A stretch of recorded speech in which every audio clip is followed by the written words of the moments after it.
సినిమాలకు సీక్వెల్స్ ఉంటాయనే సంగతి తెలుసు. కొన్ని సినిమాలు వచ్చాయి, మరిన్ని రాబోతున్నాయి. సలార్ సినిమా కూడా వచ్చింది, దానికి సీక్వెల్ కూడా రాబోతుంది. అయితే ప్రమోషన్స్లో కూడా సీక్వెల్స్ ఉంటాయా? సలార్ యూనిట్ను చూస్తే ఉంటాయని అనిపిస్తుంది. హంగామా అంతా అయిపోయింది అనుకున్న సినిమాకు మళ్ళీ ప్రచారం షురూ చేసింది సలార్ యూనిట్. వినడానికి కాస్త ఆశ్చర్యంగా అనిపించినా అదే నిజం. సలార్ సినిమా రిలీజ్ అయ్యి ఇప్పటికే 1 మంత్ అవుతుంది.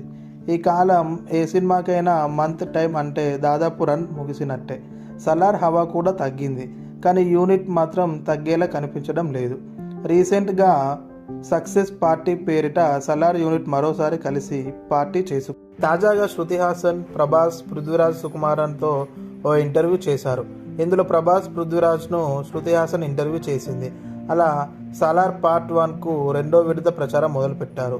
ఈ ఇంటర్వ్యూలో మరికొన్ని సంగతులు పంచుకున్నాడు ప్రభాస్. ప్రశాంత్ నీల్ తొలిసారి తనకు నేరేషన్ ఇచ్చినప్పుడు అసలు కథ అర్థం కాలేదట, సరిగ్గా నేరేషన్ ఇవ్వలేదన్నట్టు ప్రభాస్ అన్నాడు.